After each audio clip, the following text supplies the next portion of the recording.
Again, welcome everyone, County Councillor and staff. At this time, Madam Clerk, could you do the roll call? Councillor Mackey. Present. Councillor Gamble. Present. Councillor Burley. Present. Councillor Carlton. Present. Warden McQueen. Present. Councillor Desai. Present. Councillor Patterson. Present. Councillor Hicks. Here. Councillor Clumpus. Here. Councillor Keaveney. Present. Councillor Boddy. Here. Councillor O'Leary. Present. Councillor Woodbury. Present. Councillor Millen. Present. Councillor Sampson. Present. Councillor Potter. Present. Councillor Robinson. Present. Councillor Hutchinson. Present. Thank you. Okay. Thank you, Madam Clerk. At this time, with the agenda that we have in front of us, is there any declaration of pecuniary interest with County Council members? All right, if one does arise, you can declare at that time and fill out the paperwork. Can I have a motion for adoption of the minutes of February 27th? Councillor Burley, Councillor Mackey. Are there any errors or omissions in those sets of minutes? Seeing none, all in favor? That is carried.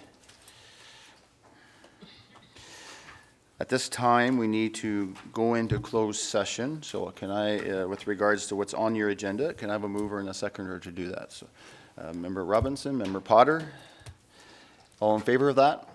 That is carried. Who is staying, Madam Clerk? Michael, Randy, Jen. Pat. Pat? I don't know if Pat needs to stay.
So welcome back, everyone. We're back into open session.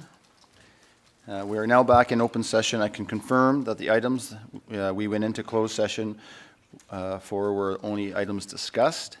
The discussion in closed session was related to the acquisition of property for the Rockwood Terrace redevelopment.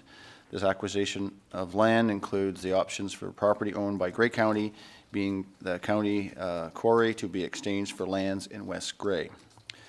Also, as discussed, staff will proceed with providing public notice of the disposition of the quarry to be considered at the April 9th Committee of the Whole meeting and bring back a report outlining the proposed land exchange to the March 26th Committee of the Whole meeting. Also, at our next meeting, Council needs to reconsider the motion from June 27th, 2019 Committee of the Whole, supported by Council at its July 11th, 2019 meeting that's directed staff to purchase a lease with an outside operator from Grey County for the Grey County Quarry. I am looking for someone to provide a notice of motion to reconsider Resolution CC 5219 related to the leasing of Grey County Quarry. Do I have such a person? Councillor Lurie.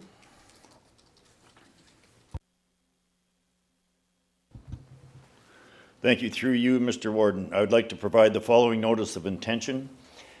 The Council reconsider Resolution CC 52-19 of July 11th, 2019, adopting the minutes of the Committee of the Whole dated June 27th, 2019, and the recommendations contained therein, to the limited extent of reconsidering the recommendation made by motion CW 144-19 to pursue a lease with an outside operator for the county quarry, ownership of the county quarry property of the ownership of approximately 32 acres of land in the community of Durham in the municipality of West Grey. Thank you for that, Councillor O'Leary. As process, a notice of motion is given. There's no debate on that. That will be placed on our next meeting agenda. Okay. Moving on our agenda to item 7, bylaw 5080-20. Can I have a mover and a seconder for that bylaw? Councillor Keaveney, Councillor Woodbury. Any discussion on that motion for that bylaw? Seeing none, all in favor? That is carried. Good news and celebrations. Are there any good news and celebrations? Well, I'll start off. We have the Cycling Master Plan Open House that's being conducted in the Bay Room from now till 1 o'clock. 11 to 1. 11 to 1, or from 11 to 1. I guess if you go now, you get some pre look at the master plan. This is the master plan that we've looked at in the past, and it's being there for the public for comment and review. So I'll start off. Anybody else? Councillor Body.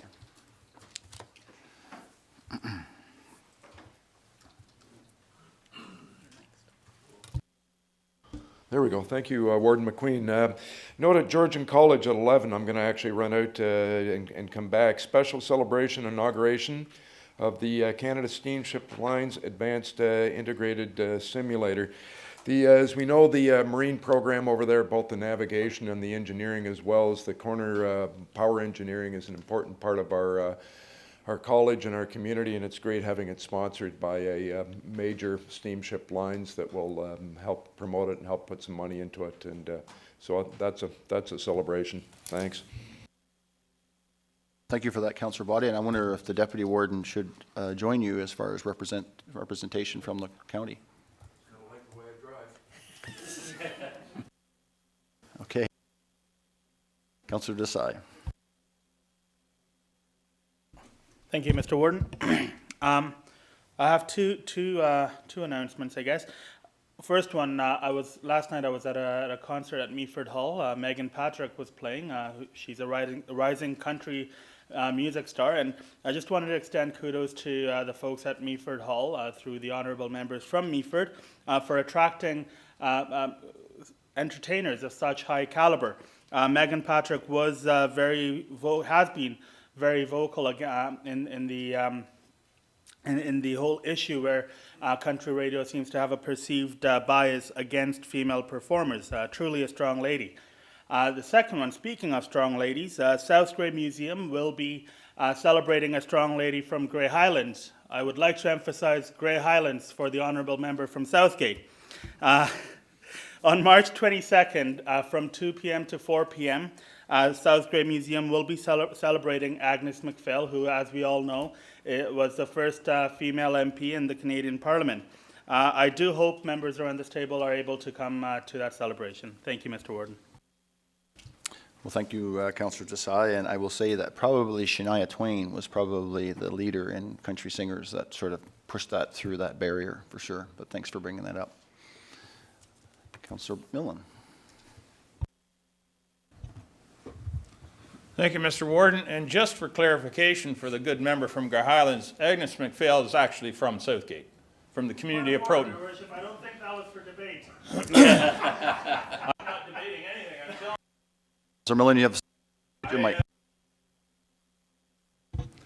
What I wanted to rise and tell the council was that in spite of news this morning that Elmira Sugarfest having canceled their event, at this point at least, the Holstein Maple Fest is still a go. It's scheduled for April 11th and 12th. We hope to see everybody down for a good time for pancakes and syrup.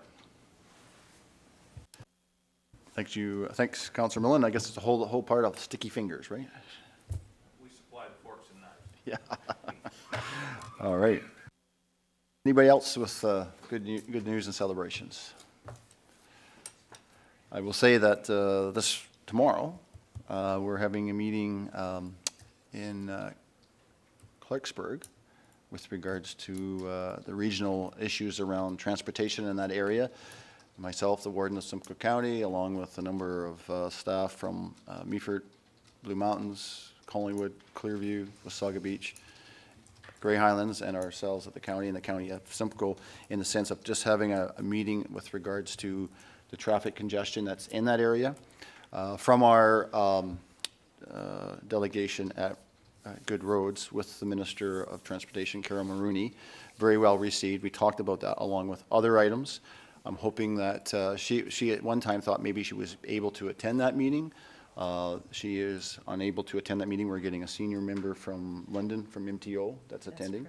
So we will try to pursue a further meeting that we can invite the minister into Grey County to not only talk about the traffic issues around Blue Mountains, but also, the 610 corridor leading up to Owen Sound, and have that conversation, because I know that affects a lot of other municipalities also in County of Grey. So stay tuned. We'll work toward that, and certainly the applicable members of that will be invited, and certainly it's a good opportunity. I think the ministry is very receptive to open to have that conversation. We're not in that southwestern plan, and that was sort of something that we sort of got traction there to say that, look, and as you're quite aware, I think March 17th is that deadline for that commenting period for that draft plan that's there, and that was being showcased at Roma. There was an afternoon there. But anyway, I don't know if you have any questions or whatever about that, but that's something that we're trying to put more emphasis on transportation in our region. We had that delegation. You're quite aware of that.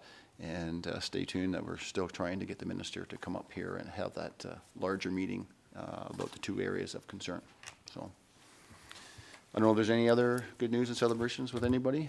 Seeing none, I need a motion to adjourn. Member Millen, Member Potter, all in favor? That is carried.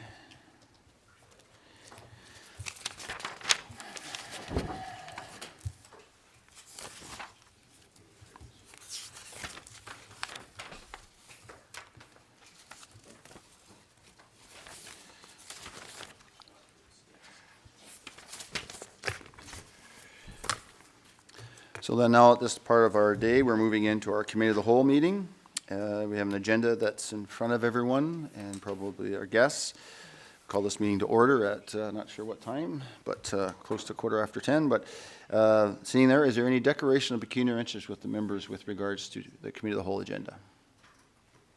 Okay, if one does arise, you can then fill out the proper paperwork.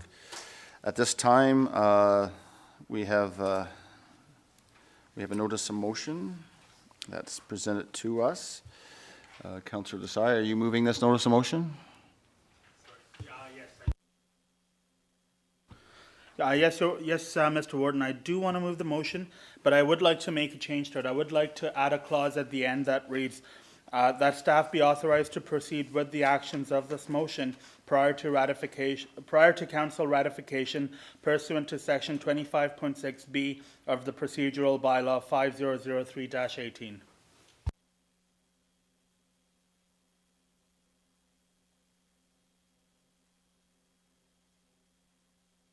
You overruled me. Do I have a seconder, Councillor Millen? Okay, so Councillor Desai, you have the floor. This is your notice of motion. Go ahead. Thank you, Mr. Warden. The ruling from the World Trade Organization is expected within the next couple of months, which is why I wanted to add that last clause to that motion. It is important that we pass that today, and it is important that we get it out to all the relevant parties today.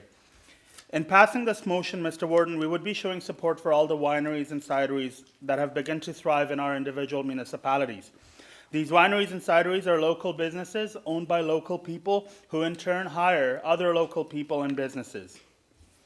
In closing, Mr. Warden, wineries and cideries are an integral part of our vibrant Grey County economy. They are agricultural producers. They are also agricultural consumers. In addition to that, Mr. Warden, they are a major player in our tourism sector as they are a tourist destination, As such, Mr. Warden, I do hope, to a certain point, I do expect that this motion would pass this chambers with unanimous support, Mr. Warden. Thank you. Thank you for that, Councillor Desai, and I would think it probably tastes good too. Councillor Millen, do you have anything to add as a seconder? Okay, so the motion is on the floor. Is there any discussion on the motion that's on the floor? Seeing none, all in favor? That is carried. Thank you very much.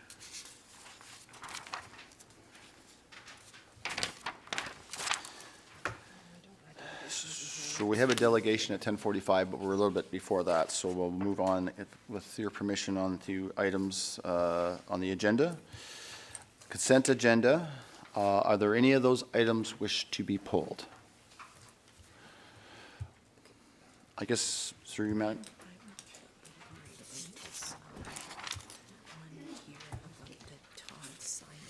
Do you want that pulled? I think so. Okay, so I'm going to suggest that we pull item A and item E. Okay? And we'll come back to that later on in the agenda. Okay. Moving on then for items to be discussed. With We regard. need to pass the consent agenda. Oh, sorry. Thank you, Madam Clerk. For the ones that weren't pulled, I need a mover and a seconder, please. Councillor Hicks, Deputy Warden, and Councillor Burley. No, we don't have discussion on the items there. We just pass it, right? All in favor? That's carried. All right. Thank you, Madam Clerk. So items for discussion then is with regards to the first report, PDR CW 1720. Can I have a mover and a seconder for that, please? Councillor Mackey. Do you have a seconder? Councillor McKeevy. Okay. Scott, you're going to talk about the first report. The floor is yours.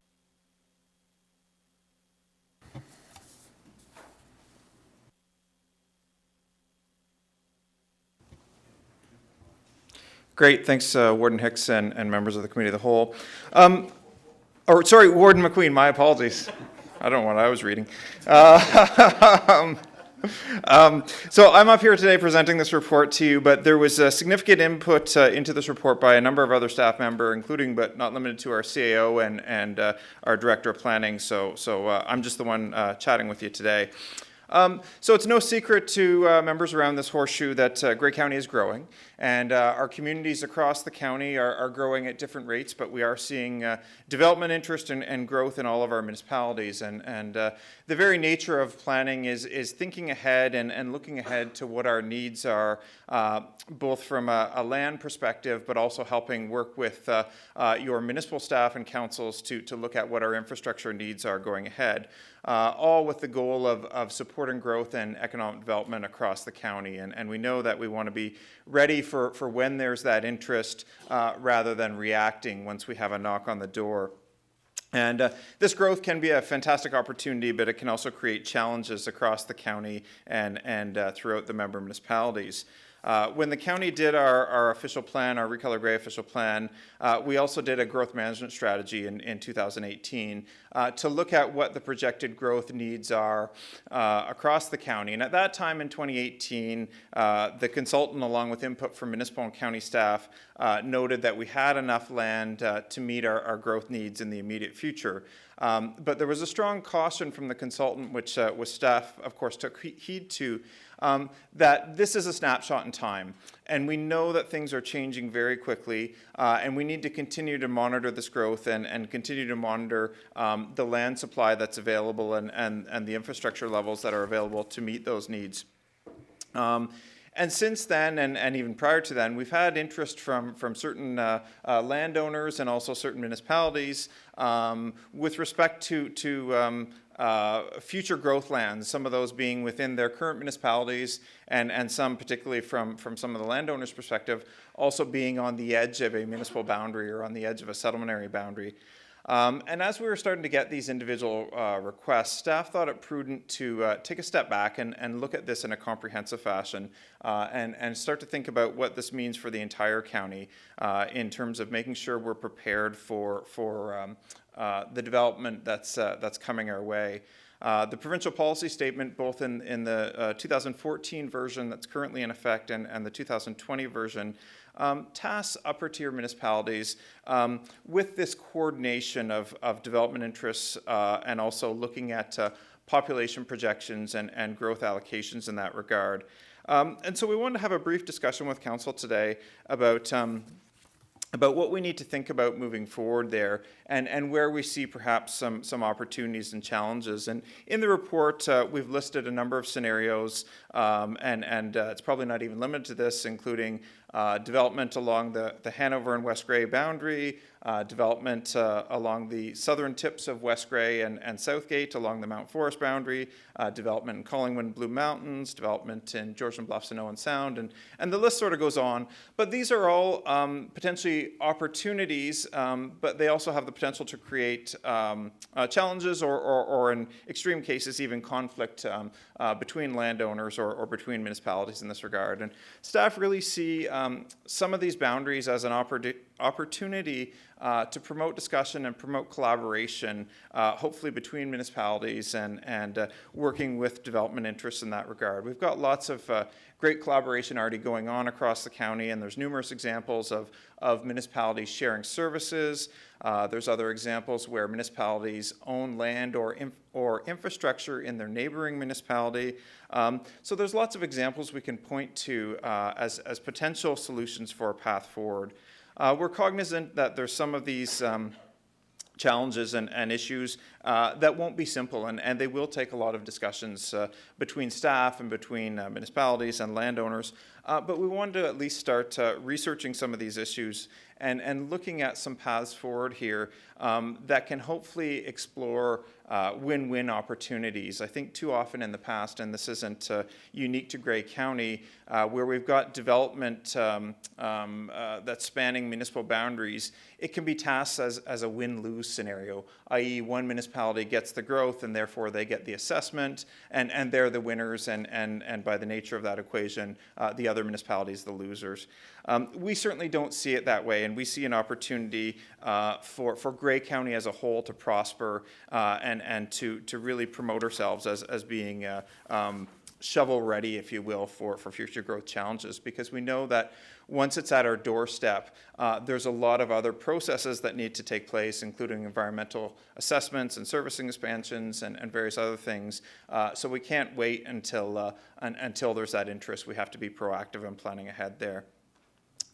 We're also cognizant that there's opportunities for individual businesses that might be already situated along a municipal boundary, and should they want to expand, what does that look like?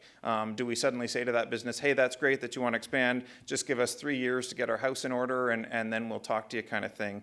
So again, it's about being proactive and looking at opportunities between municipalities. So what we're proposing through this report is that staff look at doing some research in this regard, and that research will be chatting with our friends from the Ministry of Municipal Affairs and Housing. It will be looking at how other municipalities across the province have been dealing with this, exploring what different opportunities could be. In some cases, it might be shared services. In other cases, there might be some sort of swap between municipalities, whether it's a land swap or some other type. We want to look at further refining and monitoring our current projected growth rates. And of course, we want to chat with the municipalities around the horseshoe here. And in some cases, it may even involve chatting with municipalities outside of the Grey County boundary, whereby there's an interest in growth in that regard. What we were thinking with the committee's blessing, of course, is that we do some research here and we start to open up these discussions, and then we bring a report back to this committee summarizing the findings and some recommendations for next step. We're certainly not thinking that this next report will solve everything, but hopefully it will provide the committee as a whole a work plan moving forward should we decide to go down that route. And there may be some municipalities whereby these discussions are more urgent than others, some where growth is happening quicker, but we do want to involve all parties in that regard. So the recommendation here is that the committee receive this report, that we share it with member municipalities as a way to start those discussions, and that we begin working on this research and those discussions, and that future report come back. So that's what I have for now, but certainly open to any discussions if there are any. So thanks, Scott. Just before I go to questions, any time frame of going out and coming back, like a year or? Through you, Mr. Warden, I haven't discussed this with other staff. We're thinking these initial discussions shouldn't need to take too long, so we're hopeful that it could certainly be less than a year, but I certainly don't want to make promises that it will be done in a month or two, so maybe somewhere between 3 months to a year, but hopefully on the shorter side of that. I guess as long as you allow lots of time for conversation, that's the most important thing. Councillor Millen.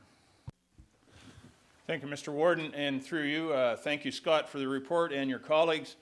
I like your thoughts of a couple months, because this shouldn't come as any surprise to anybody that this issue arises. I hear it on a regular basis from developers down our way. They inquire about crossing boundaries, and the response they get is, well, golly, that's going to take some time. Our residents, as we all know, don't care where the line is. They get their services where they need them.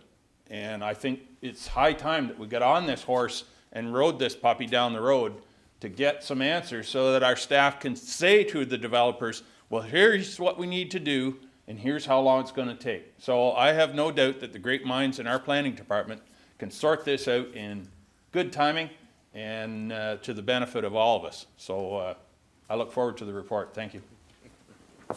Okay, thank you, Councillor Millen. Is there another conversation? Councillor Potter.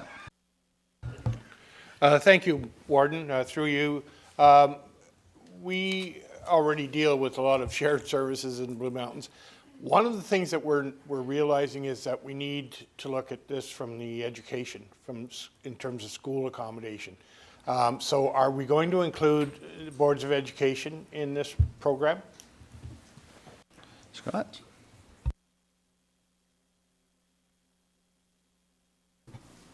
That's a great comment. Thank you for that. Yeah, we can certainly open up those lines of discussion. And I know staff in our planning department and other departments have already been working, in the case of Town of Blue Mountains, with town staff to start to open those discussions with boards of education. So I'll make a note of that, and we can include the boards going forward. Madam CEO? And just to add to Scott's comment, we do have the Blue Water Board and the Catholic Board both provide an opportunity every year for the county and our member municipalities in Bruce County to come forward and to present to them kind of a status on what's happening in the development world and what's happening across our communities and where we see population growth happening in that. So I think this kind of work can only help to enrich those conversations. And they certainly definitely want to be involved too, for sure.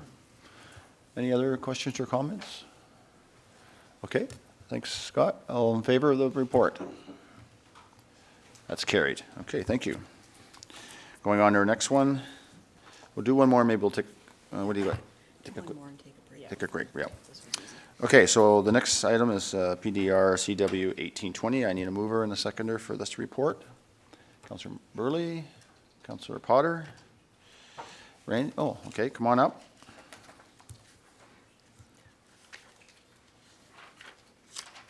Welcome. I guess you're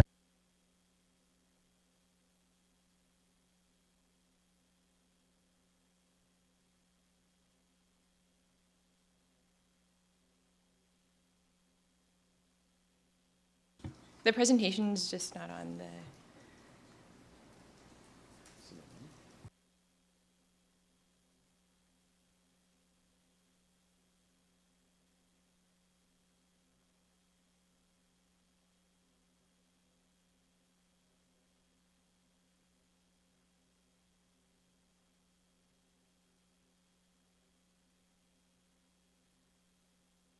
Sorry, yeah, there should be a presentation. It's just not on the computer.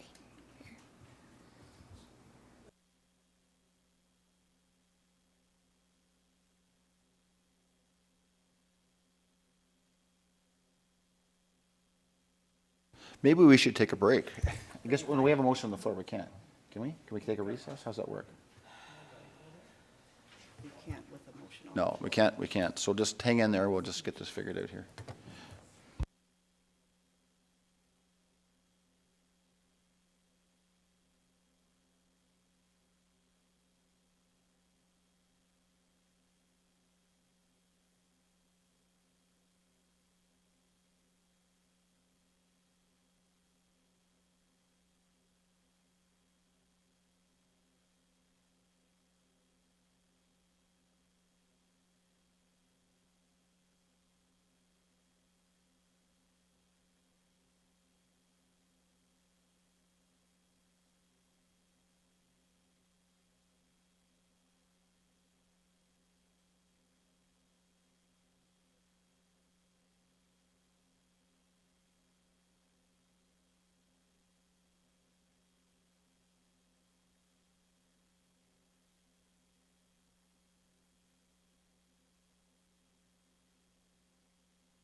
Guys, thank you, Mr. Warden and County Council. The following is a proposed information report for plan of subdivision titled 42T-2019-03, also known as 61 Alfred Street West in the town of Thornbury, in the town of the Blue Mountains. Oh. Thanks. The subject lands are in green on the bottom end of that map. The local Thornbury Community Center is located in red. The sports field along Alfred Street is located in blue, and the remaining lands surrounding that property are residential. And again, it's in the town of Thornbury. The subject lands are legally described as part of lots 1-3, registered plan number 105. The following is a proposed lot plan for the subdivision. Please note on this plan here, there are 9 total lots, but through part lot control, they'll be further subdivided and there will be a total of 15 units for this subdivision. Proposed plan of subdivision would create 15 total units, 4 semi-detached units, 5 single detached dwelling units, and 6 townhouse units. The units will connect onto Victoria Street South via cul-de-sac. Servicing will be municipal water and sewer. The proposed subdivision also requires a zoning bylaw amendment to the town of the Blue Mountains, and the application has been recently circulated to receive public input and agency input. County staff recently attended a development review committee meeting with town staff at the town of the Blue Mountains. We met with planning, engineering, recreation and trails, and fire staff, along with the agent and the applicant's engineering staff. The following were some of the matters discussed at this meeting, had to do with snow removal, lot density provisions. As part of our new Recolor Gray official plan, the proposal as it is today would require 2 additional units to meet our lot density requirements. We also talked about sidewalk and trail connections, fire access, servicing, and drainage. A public meeting has not yet been scheduled for this application, but it is anticipated to take place in late April or early May. And based on staff's review, county staff are recommending that committee receive the following report for Plan of Subdivision 42T-2019-03 for information. And I'd be happy to take any questions at this time. Okay, thanks for that then, Stephanie. Any questions to the report that's been presented? All right, guys, a quiet bunch today. All in favor? That's carried. We'll take a 5-minute break, and then we'll come back.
Welcome back, everyone. And Councillor Body and Deputy Warden Hicks are going to go over to Georgian College for a few minutes to do that presentation or receive that presentation, and they'll be back shortly. But at this time on our agenda, we're moving now to our 10:45 delegation at 10:50. Sarah Shinstone Harris is going to speak to us about climate change and all the great stuffs around that. So I'm going to pass it over to you. Great, thank you very much. I'm Sarah Shenstone Harris. I'm part of ICLEI Canada. It's an international organization. We're actually the largest association of local governments focusing on sustainability in the world, although ICLEI Canada just focuses on Canadian local governments, and we're based in Toronto.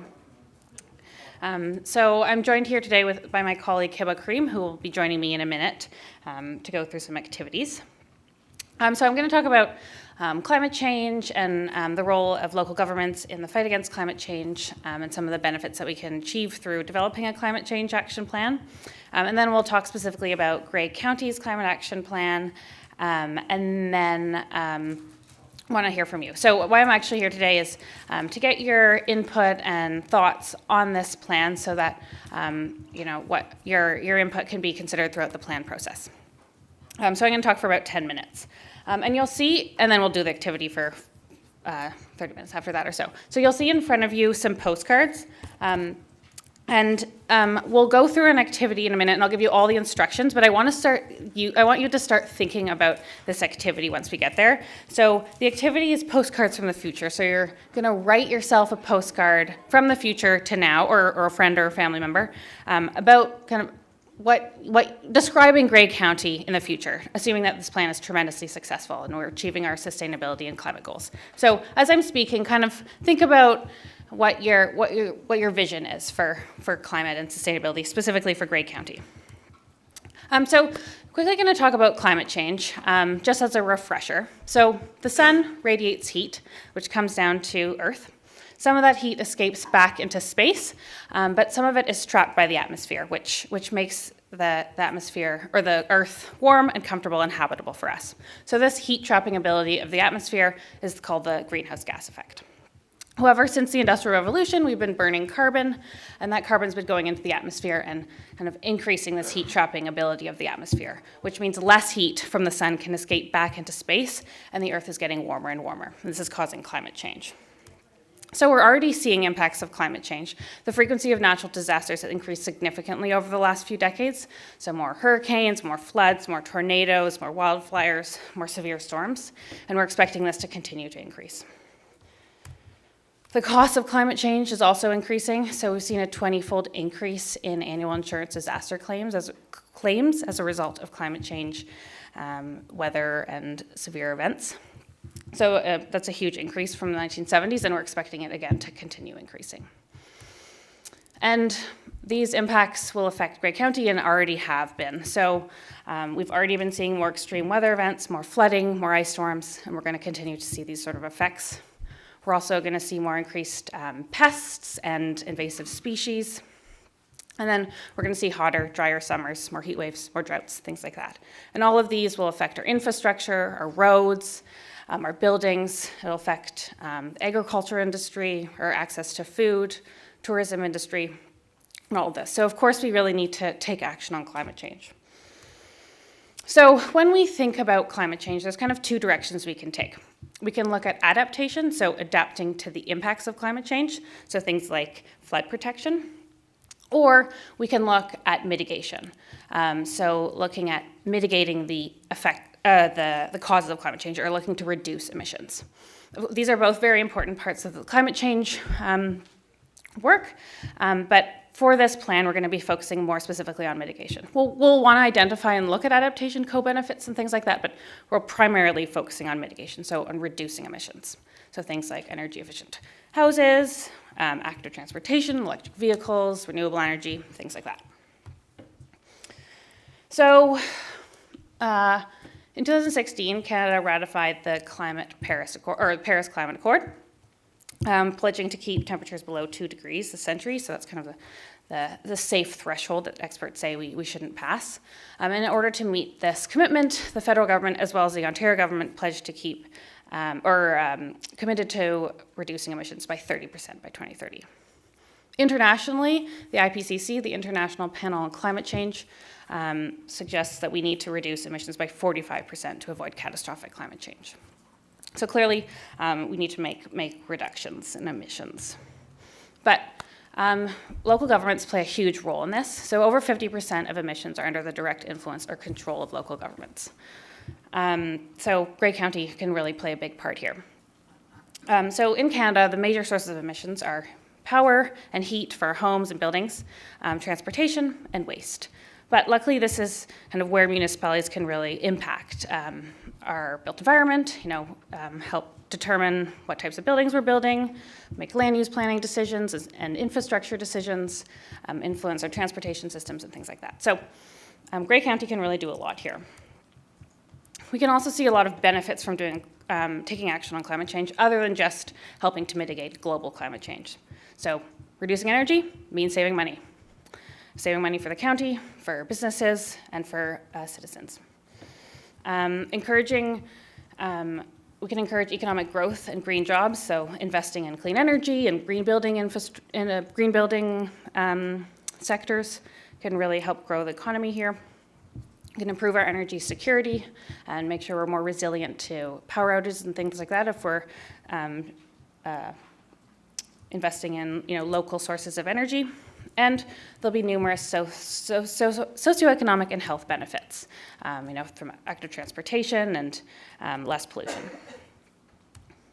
So, of course, Grey County is committed to developing a climate change action plan. This will identify a path forward to a sustainable community and will develop a strategy and actions to help achieve our climate change goals and GHG reductions. And these will be developed, these greenhouse gas targets will be developed through this plan as well. So, the plan's going to focus on two areas. Community emissions, so emissions generated by the community, so businesses, citizens, people in the community. And then we'll also look at corporate emissions, so emissions from the corporation of Grey County as well. And there's 6 areas we want to focus in on when we're thinking about emissions. So emissions from buildings, transportation, waste, agriculture, land use, and energy. So now I'm going to talk a bit about the plan process here. So this plan, the development process is following the Partners for Climate Protection Program 5 Milestone Framework. So this is a program that Grey County is part of, and over 450 municipalities across Canada are part of this program and are following the same plan development process. So it starts with measuring emissions, so seeing exactly what emissions are being generated in the community and by the county. Then we'll look to set a greenhouse gas reduction target and then develop a plan to meet that target. So another really big part of the plan process is, of course, engagement. So first I'm going to talk about these few groups. So of course you know about the Climate Change Task Force. Some of you will be sitting on it. And this task force will help provide strategic direction and guidance throughout the plan process. Staff here will also be creating a climate change internal working group, which will include members from various departments across the county, and they'll bring in that corporate perspective and help inform the process and make sure recommendations are aligning with other strategic plans and make sense for Grey County. And then we'll also have a climate change external working group, and there'll be members from health units, local conservation authorities, and different organizations here. And they'll provide local expertise and help inform the process as well. So ICLEI Canada, my colleagues and I are experts in developing climate change action plans, but we need experts here through these groups that'll help really make that local expertise that really makes this plan successful in the long term. We'll also want to do, of course, citizen engagement with various stakeholders. So over the summer, we'll be conducting online surveys to get feedback on actions and the overall goals of the plan. We'll also be consistently updating the public and other stakeholders through online updates. And then we'll be doing 2 in-person events. So we'll do an open house and then some sort of other pop-up event over the summer to also kind of collect feedback and direction for the plan. So things like, ideas for actions and objectives. And then staff here will also be doing targeted meetings and focus groups with specific stakeholders. So staff from member municipalities, from different economic groups like agricultural representatives and things like that. So that's kind of the overall engagement strategy, as well as our whole approach for the plan. But now we want to hear from you. So I'm going to call up my colleague Hiba here. And now we're going to go through this activity, Postcards from the Future. So, yeah, just. Hi, everybody. I'm Hiba Kareem. I'm a project officer at ICLEI Canada. Welcome and thank you for having us. So hopefully everybody got a chance to read, the slide instructions are a page that you have next to the postcard of the lovely photo we've printed for you. And so you have the instructions there. Hopefully you got a chance to read it and maybe start sort of taking down some notes. But the idea is, postcard from the future. It's thinking of, putting yourself 10 to 15, maybe 20 years down the road and thinking about, if this plan is successful, keeping that in mind, what does the success look like to you? What does that look like for both the Corporation of Grey County as well as the community?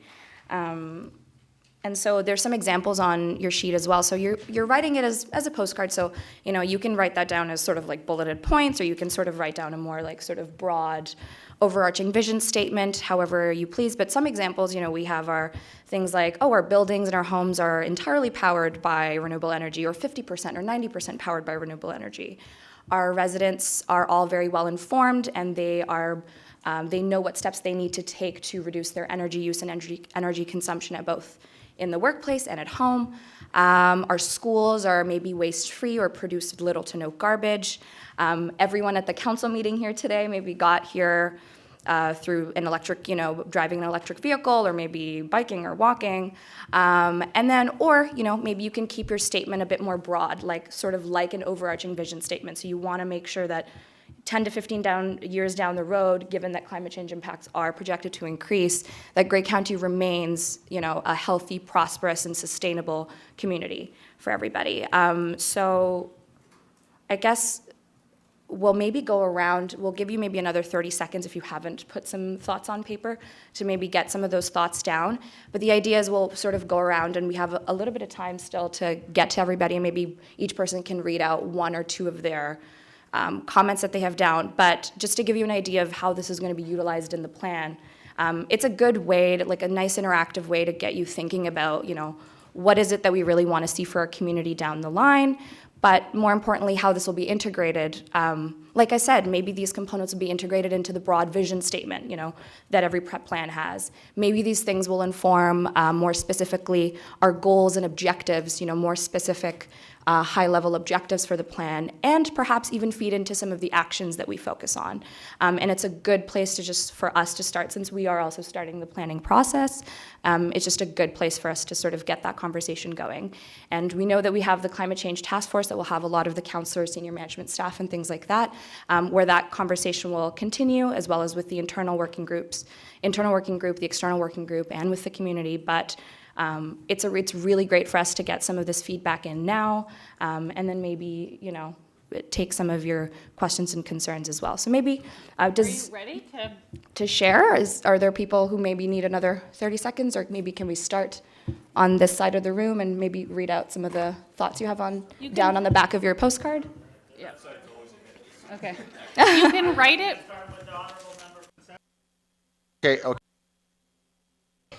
Okay, I'll start off, and then I'll get the ball rolling, and then I'll start looking at hands. Here's my vision, is more trees planted for the protection of our roads and buildings. So you win in the sense of you don't have the cost of moving snow and that, plus you have trees which create more oxygen. I see 90% of our garbage being recycled. Mr. Mackey, I'll go around this way, and then I'll come back this side. I'll go back and forth. Councillor Mackey. Oh, sorry, just want to say something. If you, just write on the actual cards, because we're going to collect them and bring them back to the team. So we want to collect them. So yeah, please write them down. Sorry, I didn't mean to interrupt you there. Councillor Mackey. Thanks, Mr. Warden. A couple of things that first came to mind was the removal of source-separated organics from our landfills.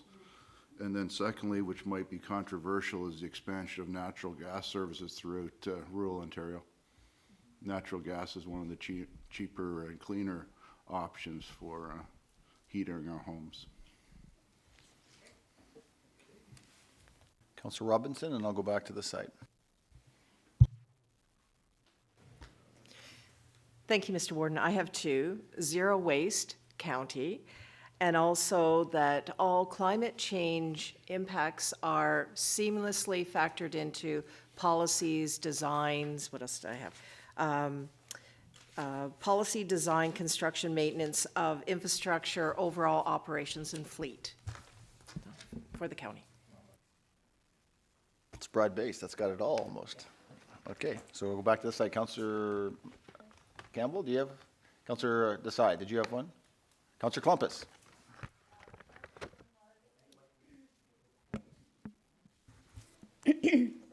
Excuse me, using our transportation plan that we're going to be discussing, that we focus on e-vehicles or hybrids. Councillor Hutchison. Just to expand with what Councillor Klumpus said, excuse me, we should have power stations throughout all towns throughout Grey County, so that would actually motivate possibly more vehicle or electric vehicle sales, because we just don't have that, and that's why you won't see a lot around here. So just for clarity, Councillor Hutchison, you're talking about charging stations or renewable energy that's creating for charging stations? Word. Got it.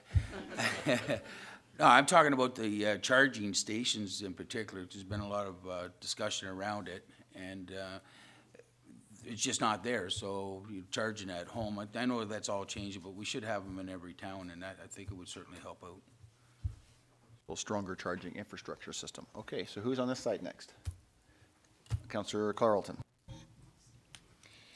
Grey County has a transportation system in place that serves the entire community using renewable natural gas vehicles, which replaces the use of traditional vehicles. And the renewable natural gas could be created locally using Grey County waste. I'll get you guys all in this task force yet. Okay, Councillor Potter.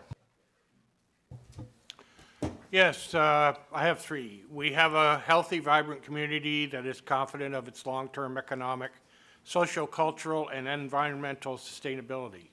We protect our shorelines, waterways, and forests, and we have diversity in our economy, housing choices, and social cultural lives. Okay, thank you. Side. Councillor Keaveney. Thank you, Mr. Warden. I suggest that the county consider an incentive program for all new developments whereby developers can be encouraged to use solar or other types of green heating and cooling applications within those developments. And this one is a little bit more specific to the municipality of Meaford. We have a microclimate around Georgian Bay that's very special and allows us to grow grapes and certain types of apples and products. So whatever can be done to protect that microclimate. And following on the transportation, again, a recommendation coming from county to all lower tiers that paved shoulders be encouraged for any roads that are being reconstructed. Okay, it's just starting to flow now. Okay, back to this side. Okay, I'll go back. Councillor Desai. I really should have gone when you first asked me, because both my points got stolen.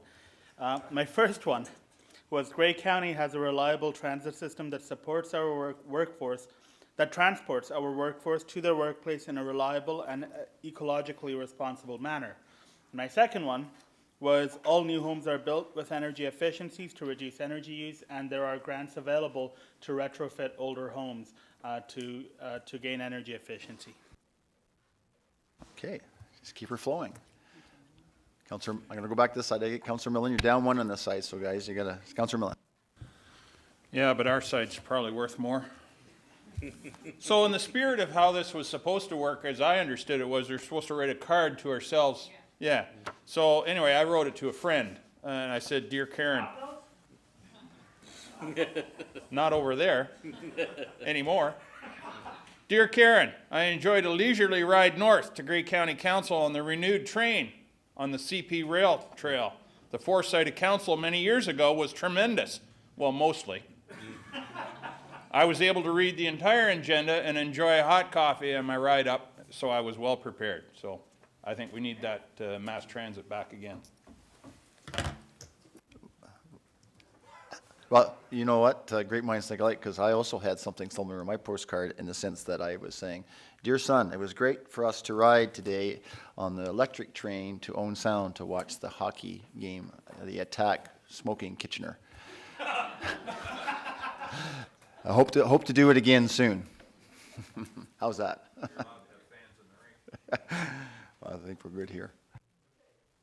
So who, any more on this side? No? Okay, we're back. Councillor Patterson. Thank you, Mr. Warden. My postcard reads garbage in big bold letters, and it says, "I haven't heard that word for a decade. Isn't everything recyclable and reusable?" All righty. Councillor Burley. Thank you, Mr. Warden. The card to me was, it's great to see that the international airport is being used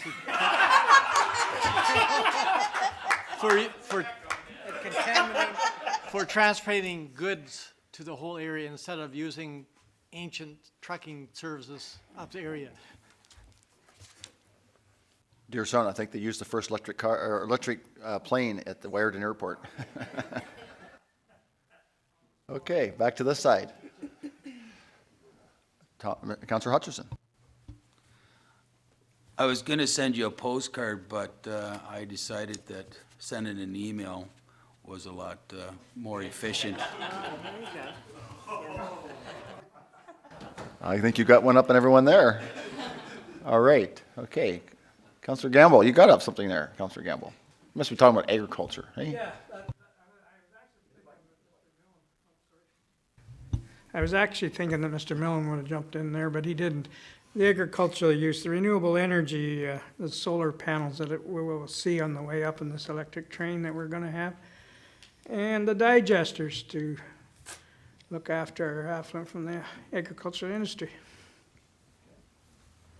Saying they're going to expand. Very good. Okay, who's back left over here? Councillor Woodbury, you must have some. Electric motorcycles? No. Some things are, you know. Mine was more to do with looking back at policies that renewable energy and climate change was taken into consideration in all the policies that we came up with in the county. So just to tease that out a little bit more, John, a little bit more like a lens? Yeah, that's a lens that we put on all policies. So on a go-forward basis, we're looking more at that. Like with our transportation, the buses would be running on renewable energy. We'd have the train service. We'd have just things like that. More emphasis put on public transportation and less on individual. Hard to do in rural, but. That will be the challenge, but we'll have to work toward that, right? Okay, who's left over here? Did we get everybody? I guess we did. Councillor Potter. Well, just one that just occurred to me because my friend Bill Abbott's was here. I don't know, he may have gone to the meeting. But we are able to use our well-developed cycling and pedestrian trails throughout the Grey County to get to where we want to go. Good. Okay, I'm going to pick you out, Councillor Sampson. You're going to have to play ball here.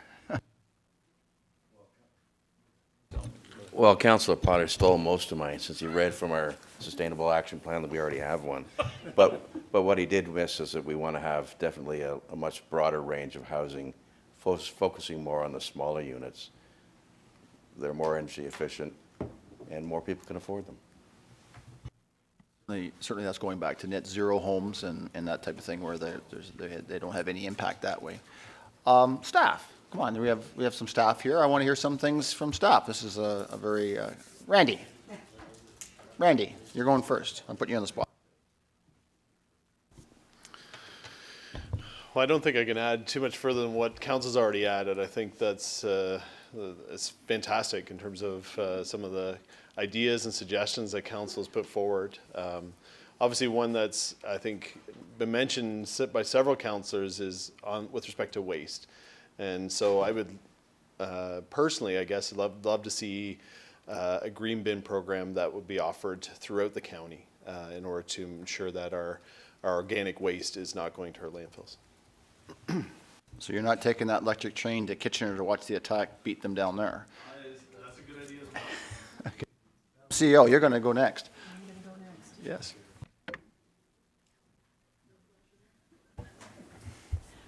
One of the things that I think would be important to reflect in our plan is that the water quality in Georgian Bay is maintained or improved. So no dear Norm? Heather? I think I'm all about the natural environment, and so I'd like to see that continue because that has a lot of impact on our climate. So I'd like to see the reforestation continue and that piece. Thank you. Who else I'm going to pick on? Jennifer? I was afraid of that. I think my postcard will talk about how our long-term care homes have gone green and the residents have been a part of those initiatives that are unique to each of the care communities. Great. Okay, Kathy? I wouldn't mind to see, along with the electric cars, the continued development of hydrogen cars. Okay, I was at the car show a few weeks back, and hydrogen is something there's only one filling station yet in Mississauga, but that is, Toyota has developed the hydrogen car, so, okay. Jody?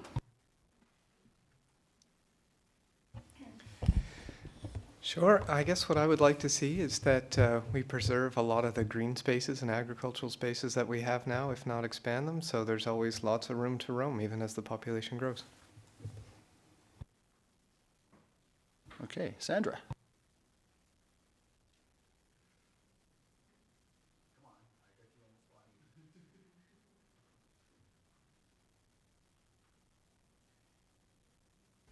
Again?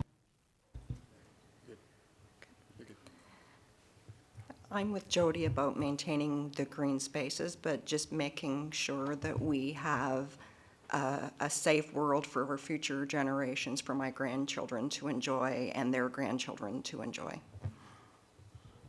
Sustainability. All right. I got Michael, and I'm going to pick on you all. I won't invoke solicitor-client privilege, but I will maybe focus on the legal system and suggest any sort of highly paper-oriented system that takes a ground-up look at how they're handling information and moving over to a paperless system, in addition to all the other impacts of a very large and distributed multiplayer system that trucks people around from place to place and puts, you know, a fair number of vehicles on the road. That typically sounds like a lawyer response. Thanks, Michael. Just teasing. I see Scott.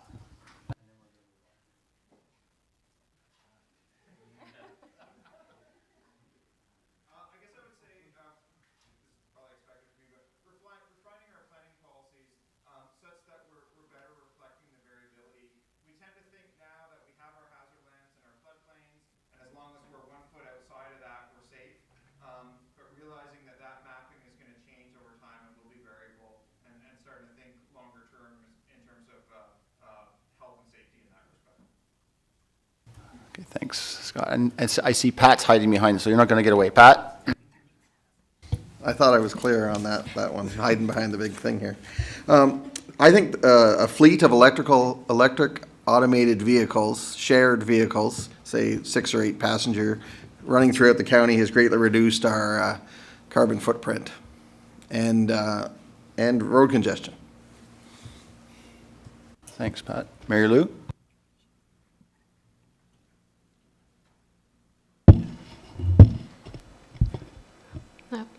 One thing for us, I know we've talked about, and Jody and IT keep mentioning, is how much paper we store.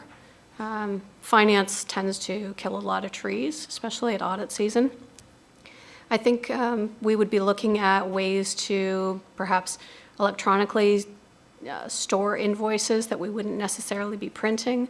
And another thing would be just the amount of things that we store in departments in general versus looking for more storage space is how do we have less that we retain. Okay, I know Great Highlands, we're going to a paperless system and that sort of thing. Is it Melissa?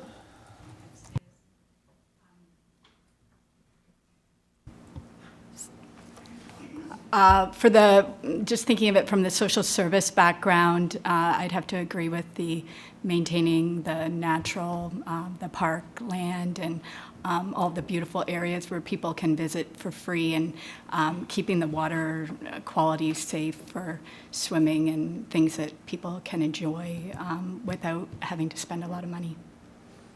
Thank you. Anne Marie, I wasn't going to forget you. For me, it would be that affordable housing was seen the same as healthcare, that it was universal for everybody, so that everybody had opportunity for it. And while we were building all of our extra affordable housing, that they would be energy efficient and sustainable.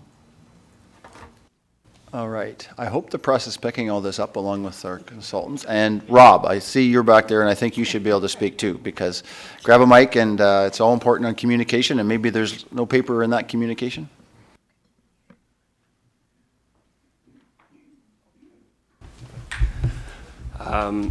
I would say just greater understanding by our community how they can have a positive impact in their own businesses and in their own habits, as well as thinking differently about maybe what a traditional workplace looks like and opportunities for remote working to reduce travel and different work weeks.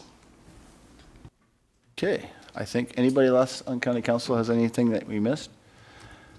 All right, I'll put it back to you guys. So you guys got lots of information there. I'll let you finish up. Great, thank you very much. That was fantastic. Lots to take back, think about. So we're gonna do another activity for about 10-15 minutes. So actually, Hiba, I'll just pass it over. Yeah, for sure. So sort of a slightly different format, I guess. Around you, you'll see Post-its that are there for you to sort of write on. But the activity today is ingredients for success.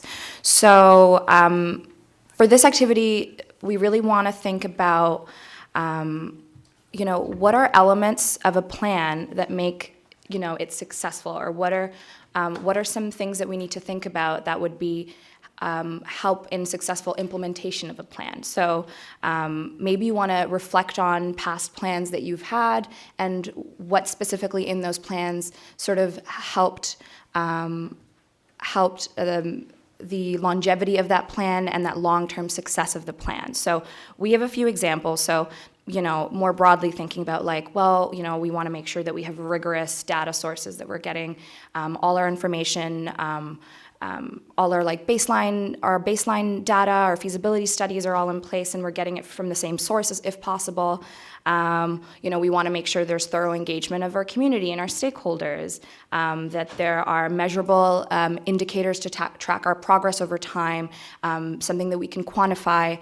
For this plan specifically, maybe we want to, although this is a mitigation plan, maybe we want to identify some adaptation co-benefits.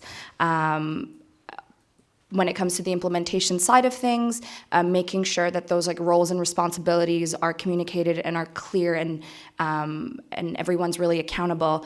And then maybe you've created a plan in the past and that's full of actions and strategies, but it needs very clear communication and sort of maybe marketing, if you will, of that plan to make sure that it's adopted, well, of course, by Grey County and your member municipalities, but as well as the community. There's a community focus to this plan as well. So those are some things that we sort of thought were good examples. So maybe I can ask you to write 2 to 4 sort of examples like the ones that we've just talked about on your stickies, each sticky note, maybe one example, and we'll go around, and as you're writing, your 2 to 4, we'll start collecting them. And what we're gonna do to sort of facilitate the conversation is sort of start coalescing them on this Bristol board over here, just to see what the common themes are, and maybe some interesting outliers. And so while we may not have time, just keeping your time in mind, to go around and have all of you sort of read out some of your ingredients for success, if you will,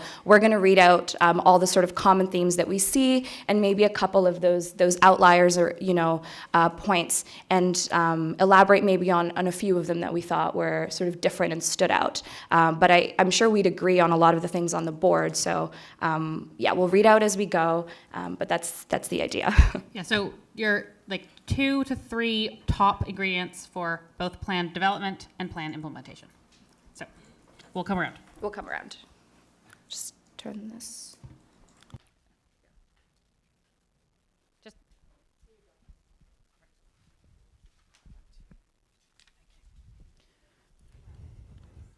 Okay, so we're seeing funding. That's always an important one. Oops. Accountability. So follow through on policies and programs. Okay, we're definitely seeing stuff around data communication, following up down the road, again, part of the implementation. We're seeing plan must have clear and easy to follow. I can't read the last word here. Steps, okay. Yes, of course. So as we typically lay out an action plan, you of course have your actions and strategies in place, but oftentimes you have your supporting actions, tasks that go alongside those actions. So easy to follow steps. Okay, coordination with other areas or counties. Yes, definitely important with a multi-tiered government, of course. We're seeing communication. That's come up a few times here. Political will. Maybe you can expand on that.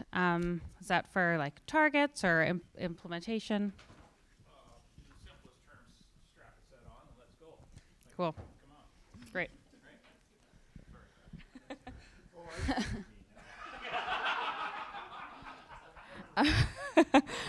We're seeing, I'm just going to pass a few. There you go.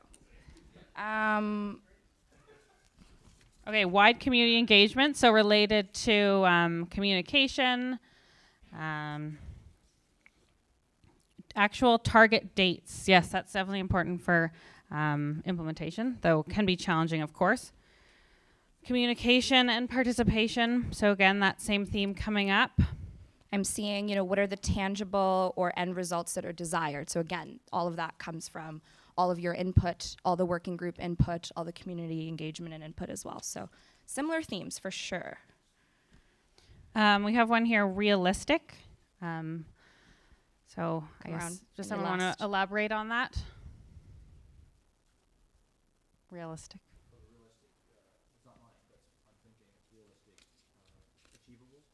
Yeah, like realistic targets and actions that are doable by the county. Yep, definitely we want it to be a workable plan that we can definitely do. Ensure goals are smart, specific, measurable, achievable, relevant, and time-bound. So kind of related to realistic, actually.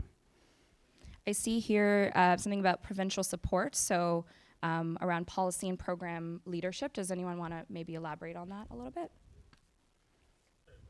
The provincial, I have a sticky here about provincial support, so stuff around policy and program and leadership around that. Oh, okay. So anyone who sort of, maybe it was Kim? Just don't come here and go back. I think in order to be successful, in the longer term, there will have to be good alignment between, our objectives and where the province is going. Mm-hmm.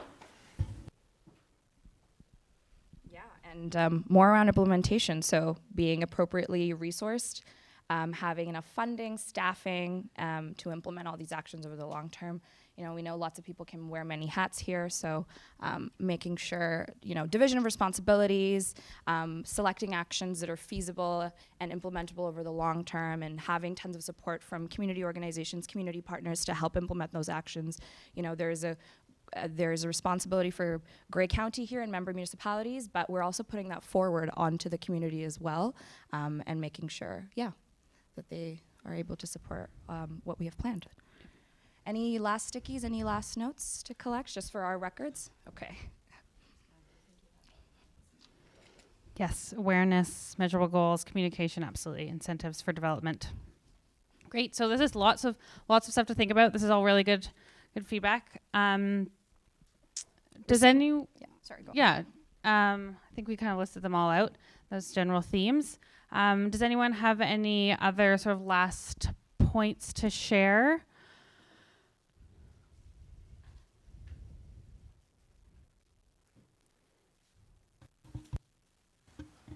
Thank you, Mr. Warden. I wasn't going to do this out loud, but this may be for Randy and Scott. We're doing a lot of talking about transportation and trying to keep people off the roads, but then our planning department, our staff, want to expand our settlement areas. More septics, more schools to travel to, more travel to residential areas, which directly works against any action plan. Just a point. Okay, anything else? You may want to reach out to Councillor Boddy and Deputy Warden Councillor Hicks, because they're not here and they may have some ideas also. Yep, great idea. Okay. Okay. Sorry. Go ahead. Thank you very much for your time. We'll take all of this back, give it some thought. We'll send you the results as well of kind of what we discussed today, and hopefully you'll see a great plan in, later this year. So thank you very much. Oh, and we'll collect those postcards for our records as well. How about a round of applause for our guests?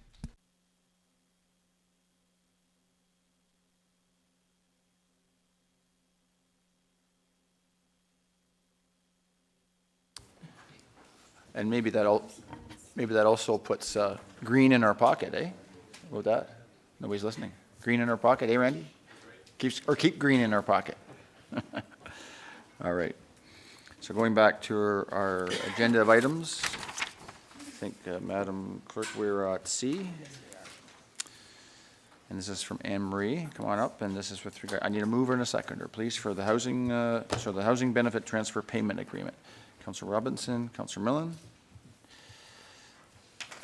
Anna Marie, the floor is yours. Good morning, Council. This report is to enter into a transfer payment agreement with the province for us to be able to support the Canada-Ontario Housing Benefit, unfortunately known as COB, and the federal and provincial housing allowance program is what it is, basically.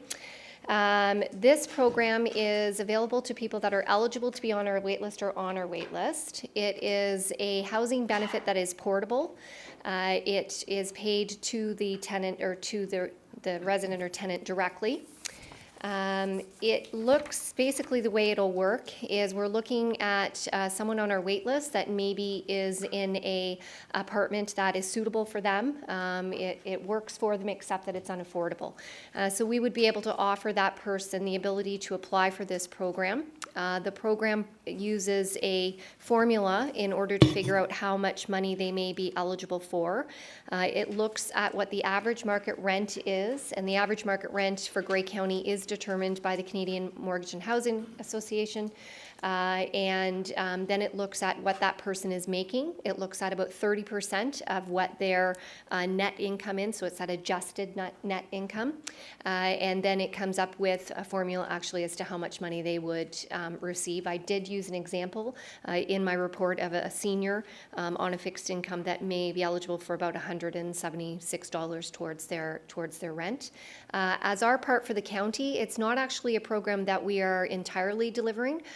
Our role is to identify people on our wait list that might be eligible for this program, assist them with the application, ensure that they're eligible, figure out how much money they would be, and then we pass that application on to the Ministry of Finance.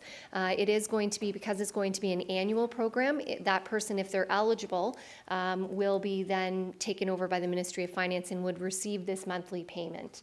The payment is portable, so it can be taken outside of Grey County. So let's say that person moved to Simcoe or Toronto or somewhere, that money would go with them. I believe we have $180,000, $180,000 we were allotted for this year. We figure we should be able to get about 40 subsidies, between 35 and 40 subsidies.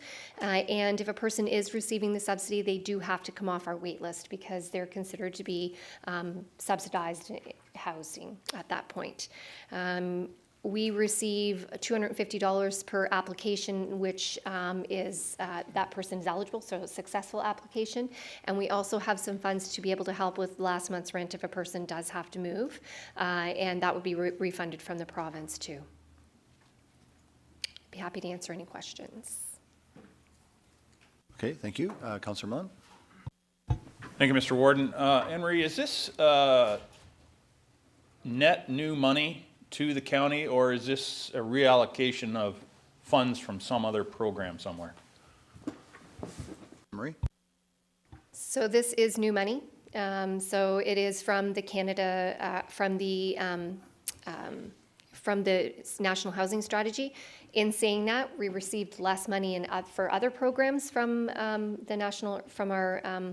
from the province. So whether that money was used for this, I'm not sure, but it is new money for this year that we are receiving. Okay, thank you for that. Any other questions then to Anne Marie?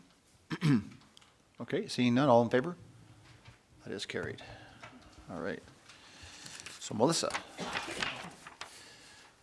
it's just regards to motion for the Ontario Works electronic document management. Can I have a mover and a seconder? Councillor Mackey, Councillor Patterson. Come on up, Melissa.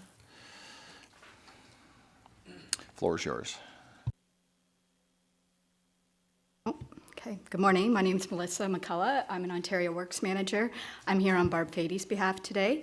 And I just want to kind of quickly highlight the report. What we're asking for with this report is for us to adopt an electronic data management system, and this would be under the guidelines of the Ministry of Children, Community and Social Services, the MCCSS.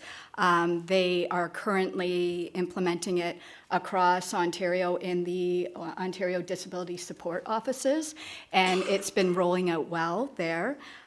We would like to contract with Nimble Information Strategies. They are the vendor of record for the province for this project to go across the ODSP offices, and they were also just recently contracted by the Toronto Employment and Social Services to do electronic data management in their office, and Toronto has moved ahead in Ontario Works with it, and it's been working well.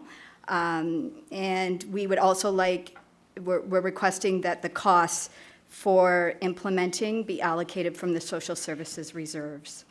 So just to give you a little bit of background, in the report, I included a couple links to the social assistance modernization strategy, and this is the ministry strategy for digital improvements. And the electronic data management system is in there to be implemented across Ontario Works offices in 2020, 2021. We would be considered an early adopter of it. We feel that we're in a good place for it because we've been doing a lot within our department within the last couple of years to modernize and really drastically decrease the amount of paper that we manage. And just to draw your attention to one of the links within the report, it is called the Journey to Modernization. That's our Grey County Ontario Works Department journey. And we've been doing this since 2014. We've been doing significant things every year to move forward. But in 2018, we adopted what to file procedures. And what that did was actually, instead of increasing, it really drew to staff's attention that we should only be filing what the ministry actually requires, not just everything under the sun, because you think that someday there might be an investigation on the case, or that someday you might want to look at that paper. Unless the ministry is asking for us to keep it on file, then we shouldn't be holding on to all this paper. It also increases MFIPA risks by keeping a lot of information around that isn't required. And so that was 2 years ago that we started working on this new culture, and that has allowed us, I believe, to be in a good place today to be able to adopt the electronic data management. We also, we have adopted the Alfresco, our Grey County electronic filing procedures. We've been using it enthusiastically since early days. We have texting software within our department to be able to communicate with clients. That reduces paper and reduces clients needing to come to the office. And we have we've also introduced electronic communication policies to support all of this. So, 2 years in the works with moving this stuff forward. Our staff are not resistant to a change like this at all. What it actually looks like is the paper that comes into the office, it gets scanned, and through Nimble, it goes into an infrastructure with the Ontario Public Service, and it becomes part of the Ontario Public Service document management system. And then from there, and this is really key, it isn't held in a separate file. It goes right into the social assistance management system, which is our technology that our caseworkers use for everything. So it really would make SAM's, that's what we call it, a one-stop shop for our caseworkers to be able to access everything on the client. And it also, when we're talking about, remote working from home and our caseworkers being able to move around and meet with clients to go to them, this would really, really move that along. So we see a lot of benefits for staff and clients with this. And I think I've mentioned already, like Nimble, they have implemented this in 13 ODSP offices, and Toronto, Ontario Works. And then we're really the first wave of the voluntary Ontario Works offices that would be adopting it.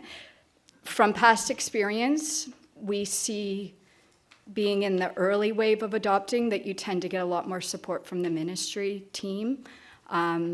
If you wait till the very last opportunity to get on board, then they tend to be a bit tired and you don't get the same amount of support. So we think with what we've adopted so far and with the enthusiasm of the staff that we could successfully implement this year. And if this was approved, we would enter into a contractual agreement with Nimble. We would use Toronto's agreement as a good basis to start. We've had a good look at it. And the total ask here from reserves is $59,000 is the estimate that we've received to be able to implement this. And we think that over time, we'll see some pretty significant administrative efficiencies by doing so. Does anyone have any questions or? Well, thanks, Melissa. I know at our municipality, we use the modernization funds to go less paper. So we try to be more efficient in that part. But questions? Questions? Councillor Millen.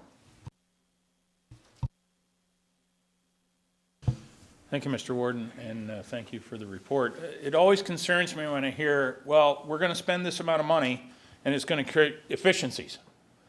That's great, but is there no way of somehow quantifying what the estimate might be of the efficiencies to offset the capital expenditure? And I'm not certainly trying to single out social services. I hear it repeatedly, but it would be helpful if there was some estimation of what the efficiency is gonna, or savings is gonna be, rather than just, yeah, we're gonna save money, let's spend $1 bazillion. Just a comment, thank you. Melissa, or do you want? You gotta hit your mic. One of the things that this, it can allow us to do is to focus on what the outcomes are that the ministry's putting in front of us in terms of having to increase the employability of our clients. And so by creating efficiencies, we free up staff time to actually spend with the clients. And that includes our administrative staff. There's a lot that they can do to move that along. So we actually have a hope of reaching our targets by being able to spend that time with the clients. And, you know, down the road, when this is fully implemented, it could result in a reduction of actual staffing if we needed to go in that direction. Madam CEO.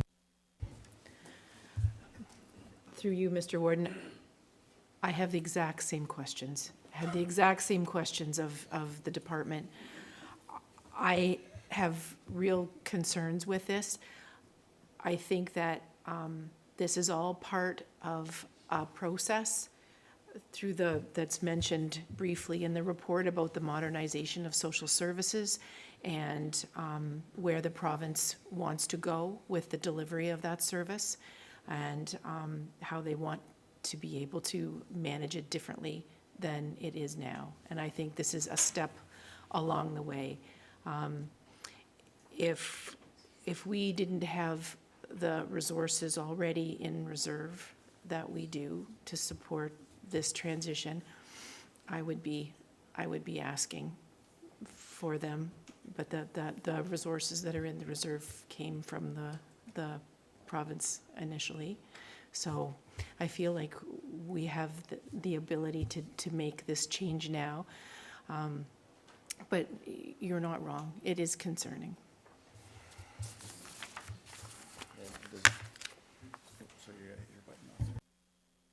Councillor Potter. Thank you, Warden. I have the same concern. When we're asked to do single sourcing, is it not possible, I'm not talking just about this report, but is it not possible to see some comparison of what the other companies' prices would be? Because I'm being asked to approve something with no idea of whether this is really the best deal or not. And again, it's not a lack of trust for staff, but I think it would offer some comfort to members of council to know that what we're approving is the best thing for the ratepayers. Answer that. Madam CEO. Melissa, correct me if I'm wrong, but I don't believe we had a choice. This is the vendor of record to deliver this service. So it's not like there was a competitive situation to be had. Councillor Potter. I believe somewhere there was in the report it says that there are other companies, but that they are not as that they would require some more software or something like that. And I would just like to see a financial comparison so that I know what the dollars involved are. With purchasing, we did do some research to try and find if there was someone that we could contact, that we could get that sort of information, and we weren't able to find anyone that was working with government agencies similar to ours to do this type of project. Thanks, Melissa, for that. Any other questions? All right, seeing none, all in favor of the report? That is carried. Thank you. All right, then moving forward, then Savannah, or who are you coming? Savannah and Jill. Yeah, okay. And I apologize, Savannah. You must have been hiding back there because I was zeroing in on everybody and I didn't see you, and I was told you were there, so maybe you were hiding. So make sure you get your answers in for the previous, okay? So go ahead. Oh, so I need a mover and a seconder for this, please. Councillor Desai, Councillor Carleton. So go ahead. Excellent. Thank you so much, Warden and Council. I have with me today Jill Root, who is the Manager of Economic Development from Bruce County. We thought it was important that both of us were here today, and both of us will be at Bruce County Council next week to talk about this exciting project. So as you know, last year around this time, it was April 2019, when the IRCC, which was Immigration, Refugees and Citizenship Canada, put out a call for local immigration partnerships right across Canada. And we thought, you know what, our area in rural Ontario has been very much underserved with any newcomer and immigration type of services, especially settlement services. We wanted to go after this. But we knew as a competitive process and looking as a region that it was really important that we did this in concert with Bruce County as well. So we have struck a partnership, we put an application together, and we were successful, which is very exciting. So as of last week, we have officially signed our agreement with the federal government to be able to deliver this project, but we wanted to bring our agreement between Gray and Bruce to you today so that we can execute that and then deliver on the project that we promised we can do. We have been negotiating with the IRCC over the last, I'm going to say almost 3 months. It's been a little while, but it's a really interesting program. So there were 2 different streams to the local immigration partnership. One stream works directly with newcomers. One stream works directly with organizations. We are the stream that works with organizations. So we're not allowed to provide direct services to newcomers. That was fortunate enough to be awarded to the YMCA. So we do in the area have both streams. We were both awarded for the same time period. It's a 5-year project to offer those full settlement services here in Gray and Bruce County. So we're very excited about that. But we just want to be clear on the fact that we don't get to work directly with newcomers as our project because this is very much an indirect service. But by working with the YMCA closely, we can make sure that all of our priorities are aligned and that we're putting our resources the best way we possibly can. A couple of the items that we did want to point out as to what this actually does.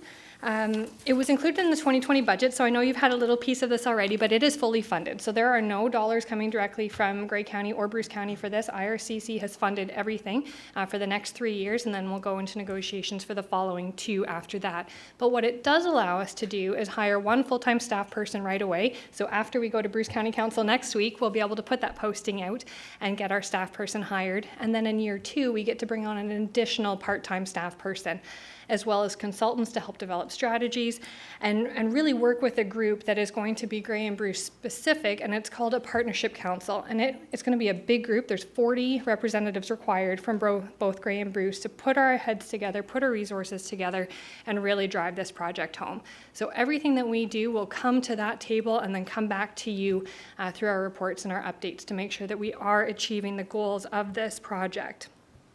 So we will have consultants hired in year 1 to develop that action plan and figure out exactly what it is that we need to do to better coordinate the services in the region. When we started looking and putting this application together, we realized that there are a lot of people who are trying to help with immigration and settlement services, but it's all on the edge of desks and it's all scattered. And there's a lot of resources that, if better aligned, could probably make a huge difference. And that is what our job is going to be over the next 5 years, is aligning those resources specifically. I also want to mention that we couldn't have done this without the help of the Gray Bruce welcoming communities. David Morris and Colleen Purdan and May Ip were absolutely instrumental in helping us put together this application, in helping us with the research and with those on the ground eyes and ears as well. So this is very much a group effort that we've been able to bring to the fore, and I think David is hoping to be here, and I see Waleed's here to cheer us on as well, because this is so important to the region. So as I mentioned, we will have both settlement service side for direct and indirect services between the YMCA and us. We will be developing a strategy and action plan, which will come back to this table for direction and approval. And other than that, I don't want to go through all of this in detail with you, but if there are specific questions, please let me know. I have attached the agreement between Gray and Bruce saying what we will do. So Jill will be the lead from Bruce and I will be the lead from Gray, and then Manpreet and Jacinda will be the daily kind of on the ground with the new hires that will come aboard. So if you have any questions, please let us know. We are thrilled about this project. Thanks, Savannah and Joe. And Councillor Desai, you have a question? Thank you for the report. One question that I do have is, and the report does mention that the LIP won't be involved in providing direct services to the newcomers. And and to provide some context for the question, my family moved to Grey County 13 years ago when I was 16 years old.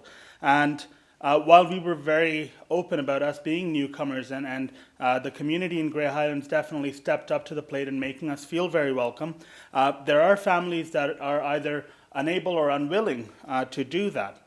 So would it not be better to have a centralized location that does provide a one-stop service for such newcomers? And to get to that question, the question in the end is, in the opinion of the Director of Economic Development, Tourism and Culture, should Council lobby higher levels of government to allow municipalities to provide such direct services? Savannah? Thanks, Councillor Desai. That is a great question. And I think that an answer to that will come out once we've got our strategy and action plan started and we've spent time with the YMCA trying to figure out exactly what this looks like. We definitely do envision a one-stop shop, but we don't, as far as the LIP goes, we're not allowed to deliver that. The feds have been very clear this is an indirect service only, and that's been part of that ongoing negotiation. There were activities and items that we really wanted to include because we thought they were very important, but we were told they had to come out because they just were not eligible services. But that doesn't mean that we can't work with the Y and with welcoming communities to figure out exactly what that looks like. So I don't have an answer for you this moment, but it's certainly on our radar. And hopefully in the next couple of months, we put a fairly quick run on this. We'd like to be able to have that draft plan together before the end of the year so that when we hit year 2, because the fiscal for this will be April 1st, we can just go. So we'll be back shortly. Follow up, Councillor Desai. Thank you, Mr. Warden.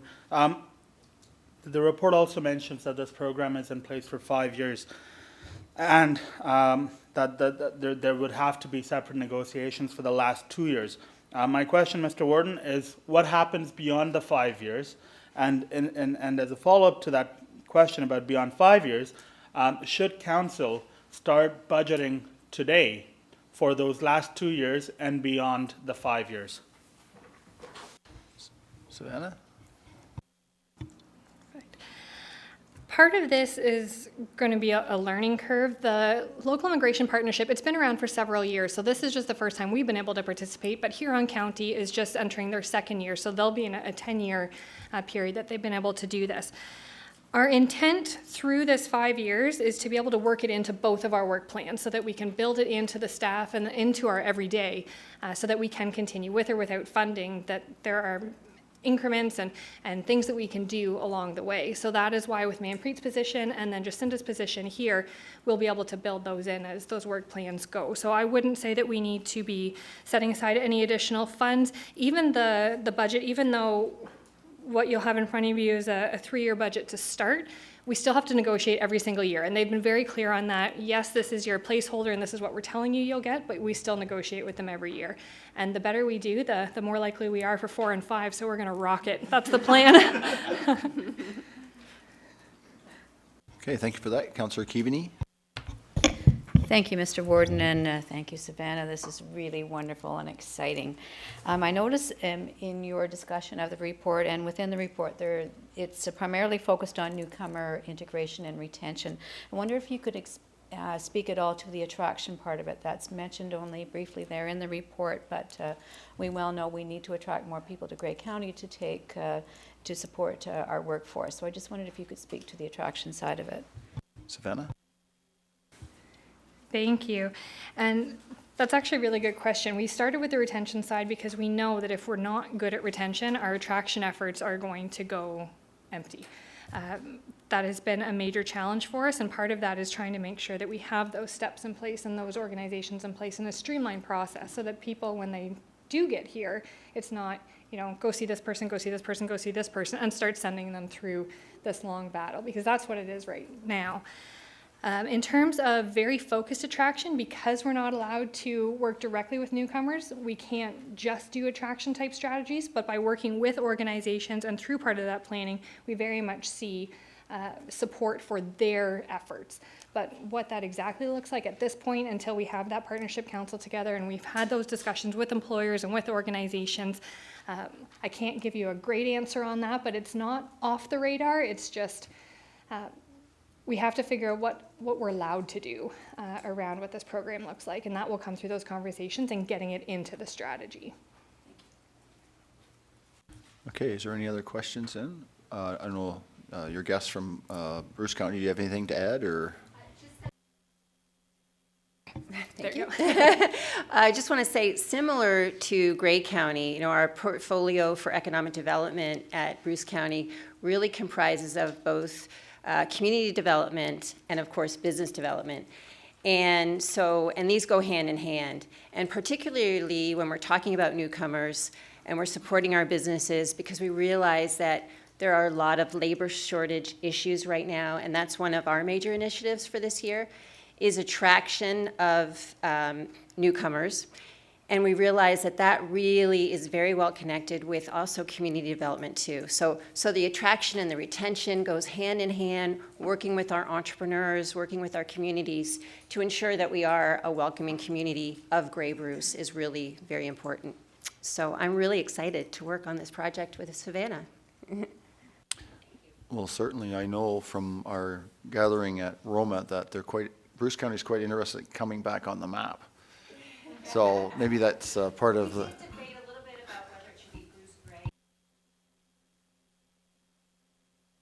But we won as the lead applicant.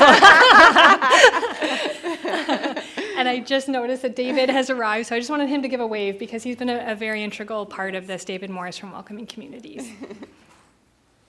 Very good. Well, it's always good to work together for sure.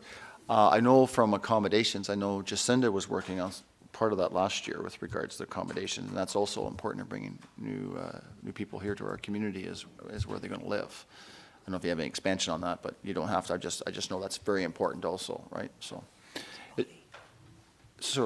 Councillor Body.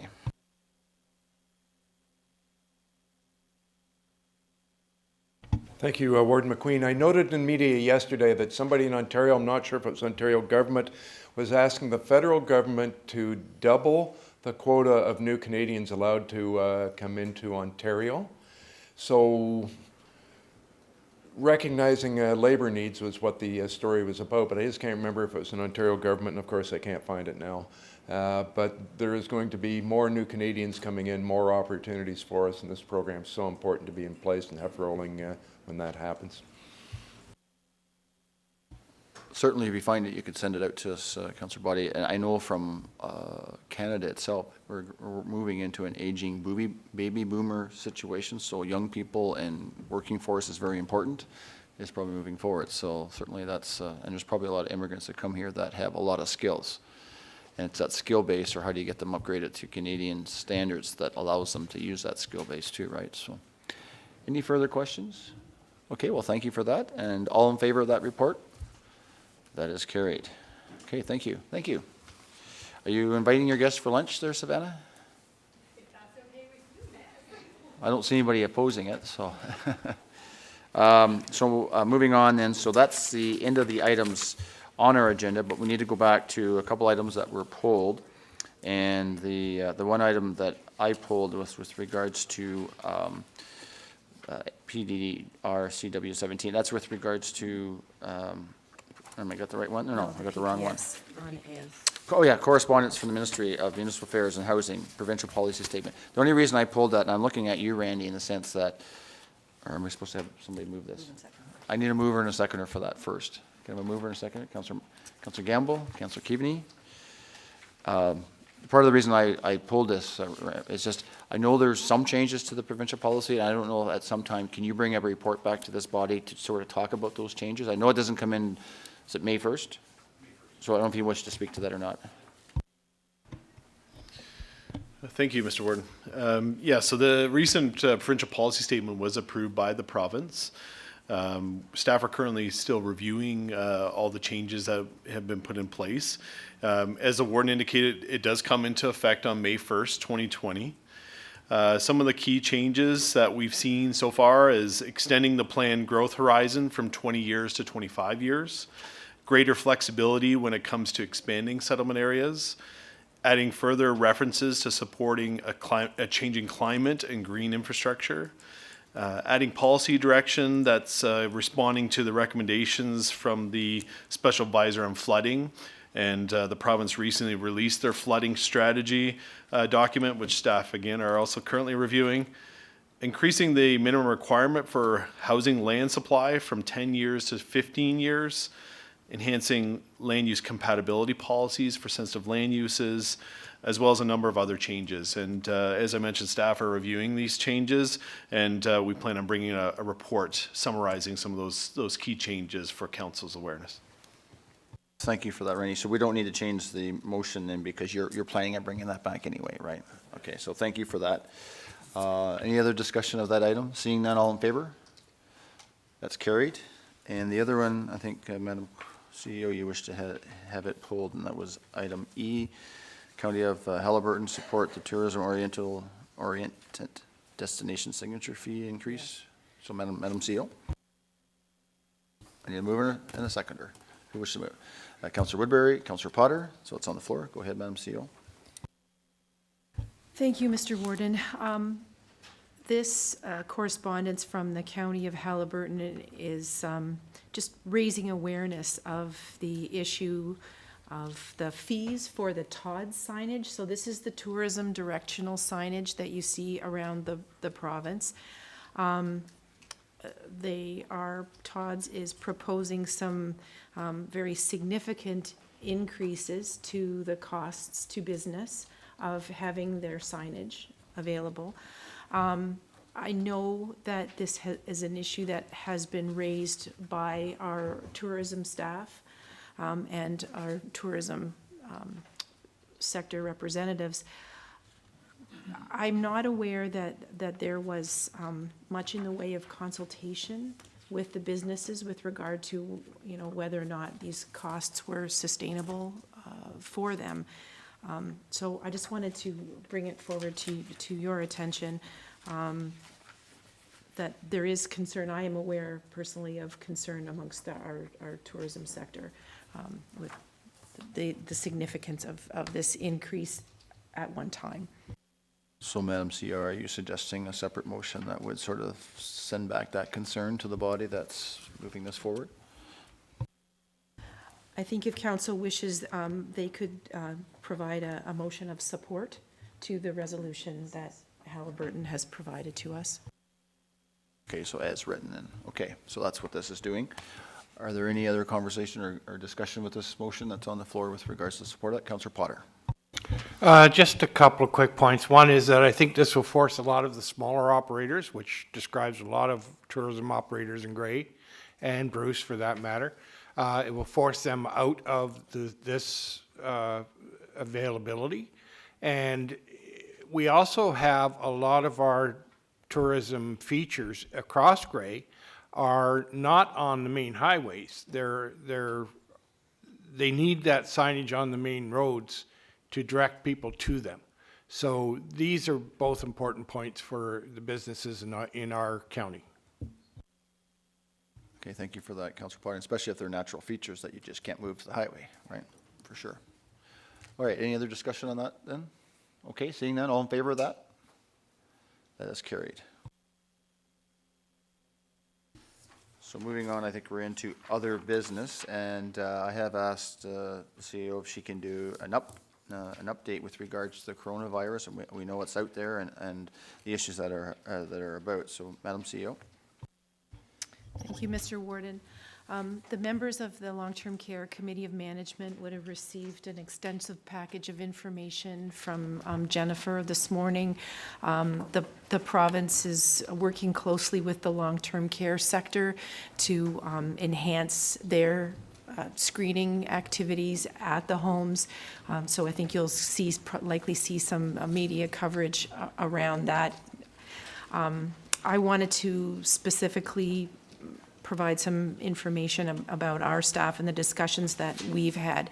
I'm not aware that there are any specific positive cases of COVID-19 in Grey County at this time. We continue to monitor. We look to the health unit for their information.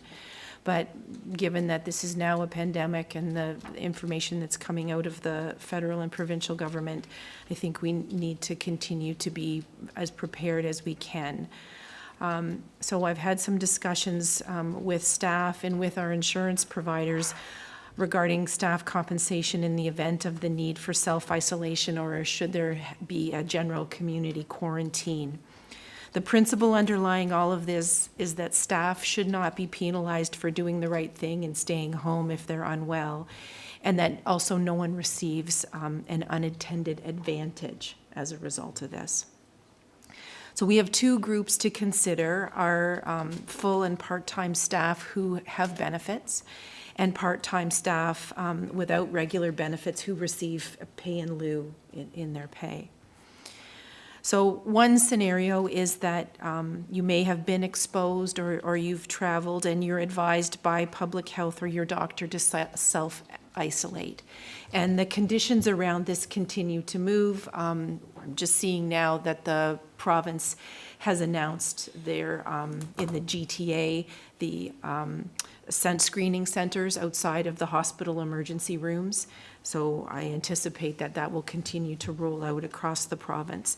But right now, we don't have strict criteria for you must be tested. So people are phoning the health unit and Telehealth Ontario and getting the best information that's available to them.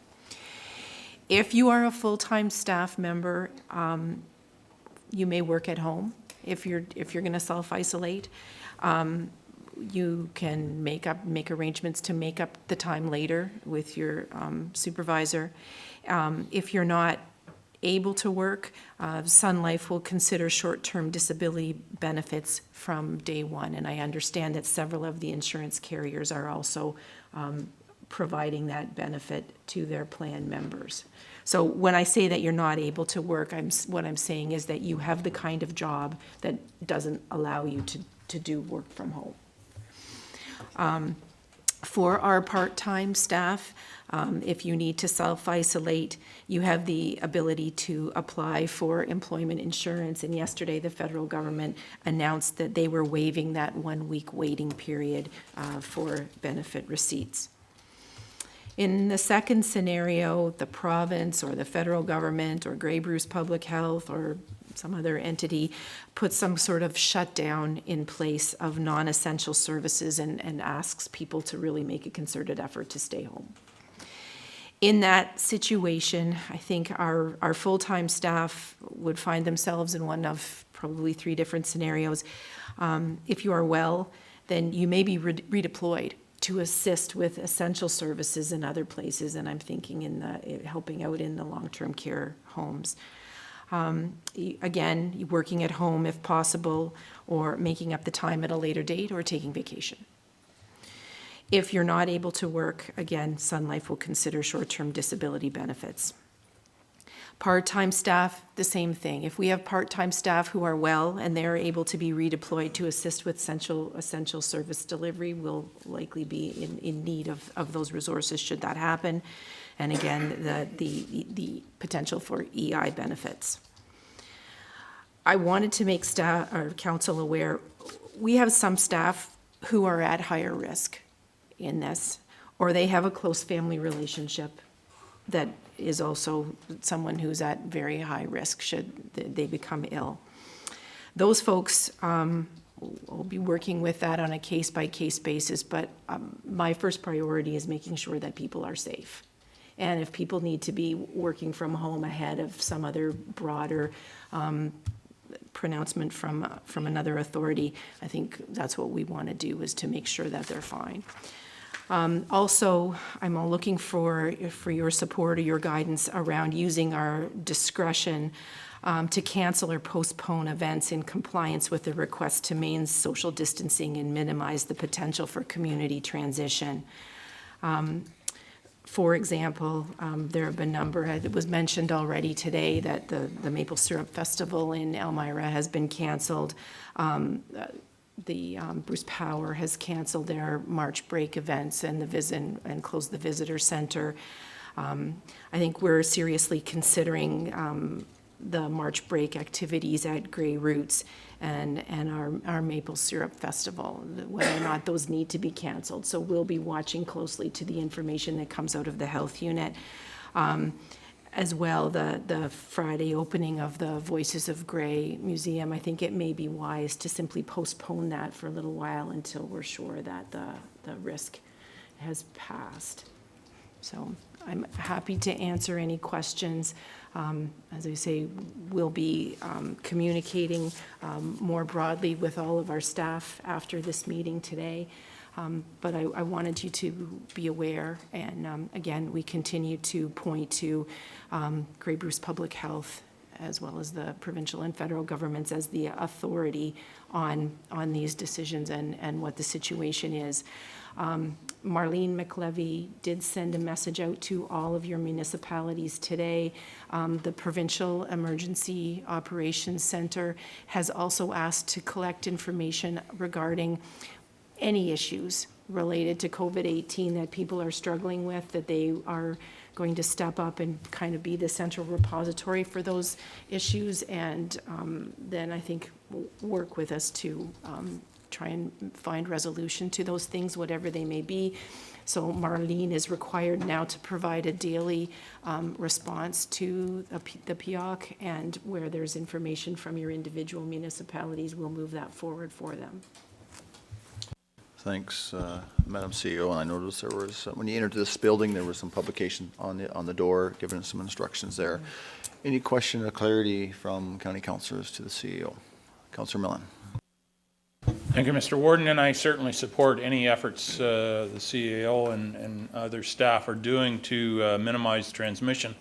The only thing I would ask is please make sure that council is aware of what actions senior staff have done, so that we're aware of what's going on.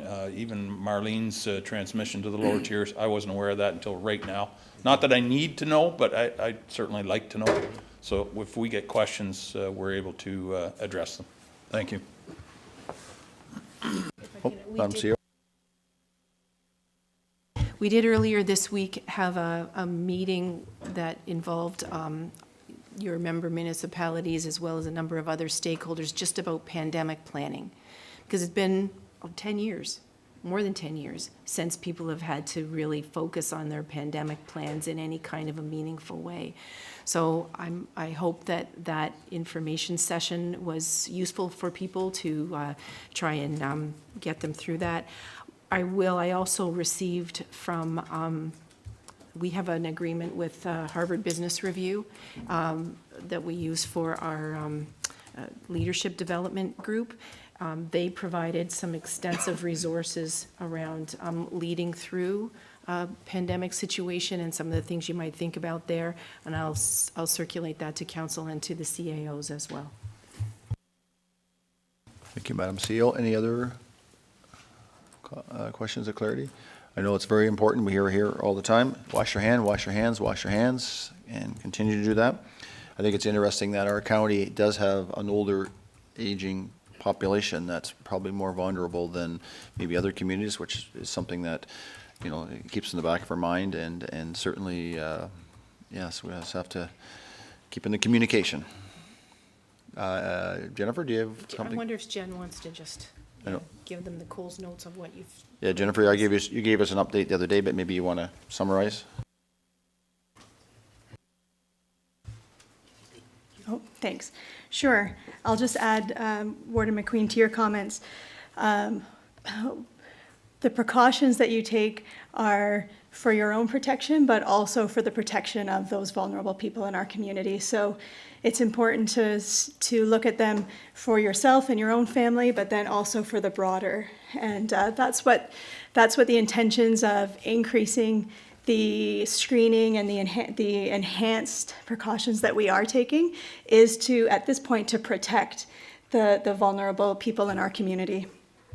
So a press release went out this morning just advising families, residents, and the community that we have been directed by the province to move from self-screening to active screening. And so that is in place in the 3 homes, and that is indicating that any visitor at any time, 24 hours a day, 7 days a week, anyone coming into the home will be met by a staff trained to do the active screening process. So they'll be actively asking them questions and then making a determination as to whether or not they should postpone their visit. And there's instructions for what staff are to do if someone answers positively to some of the questions. And we will support that visitor in contacting public health and what their next steps are, and have them postpone their visit. So we have that in place. And as has been mentioned, things are changing on an hourly basis rather than a daily basis. So as we get information, we'll do our best to get that communicated to you. Thanks, Jennifer. All right, any other, you're right, Jen, it's changing day to day and hour to hour. Every time you watch the news at night, it's like, holy smokes.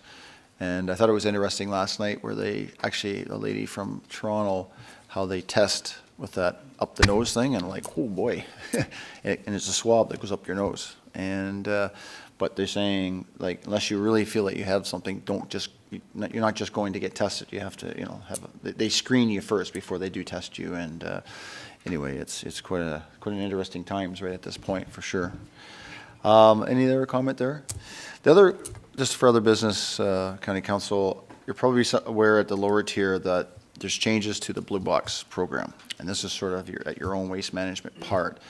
But is coming up to June 20th, AMO is going to be asking everybody to pass a resolution of your transitional date from the old to the new. I don't know through you, Madam CAO, if you could reach out to the CAOs, just in the sense, Simcoe County has a county-wide system. There's other systems out there that are county-wide, and it was sort of felt, we had a presentation from Michael, I'll tell you in a minute, at our council last week, Michael Barrett, he's from the manager of the CIF. The concern that came across our table was, because we're small municipalities trying to deal with this collectively as the county, maybe through your CAO group, talk to other municipalities and see collectively what we should be doing collectively versus individually. Because you got other, like Simcoe County is a county waste system. I'm not sure about Wellington County or other ones, but it's, and I don't know if that's came across your table yet as the municipal side, but it is sort of something that you're being asked to either be in or be out moving forward. And so I just wondered if there's a bit of a conversation maybe between CEOs that can happen. It's one of those things that's coming to a crossroad. It's very confusing, I find, still in that. Is there any other business then from county councillors? Okay, is there any notice of motions for moving forward from county councillors? Okay, how was the, oh sorry, Councillor Millen? Oh, I thought you were going to ask for an adjournment. Move to adjourn, Mr. Warden. I'm not there yet. I was just going to ask Councillor Boddy and Deputy Warden Hicks, how was things at the Georgian College, because you guys went off and...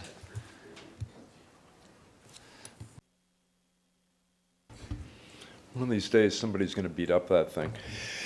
Pretty cool day. Canada Steamship Lines, obviously the biggest one, the oldest one in Canada, just donated, and they didn't actually say it was $500,000, but $500,000 investment in a training system for the simulator. I was surprised someone hadn't been in the simulator before. If you get a chance and Georgian College has an open house, you got to see it. It's pretty cool.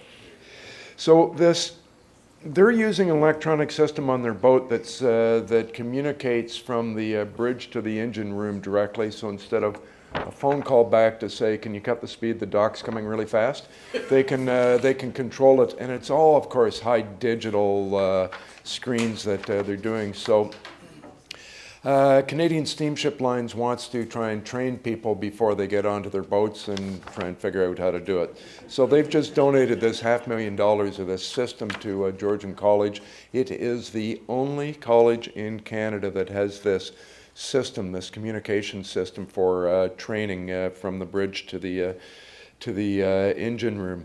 Couple of neat comments that came out. We knew when we were supporting the MED program, the Emergency Duties Program training a couple years ago, that we're going to get a lot of students. They're training 2,600, about 100 cadets, 107 cadets at the college each year. About 1,500 people are trained off campus, and it's 1,000. that are coming in each winter for the MED training program. They're staying at hotels, they're eating at restaurants, they're coming and going. That's a huge number, so that's annual for their training. So it was kind of it was a good day to hear some of the information, and great to have Canadian Steamships and others like them that have donated to Georgian College, and it just helps the whole area. That's probably part of a recertification that they have to do ever so often, right? And that, I don't know, Deputy Warden, do you have anything to add, or? Good, all right. So, seeing, Councillor Millen, you're looking to move?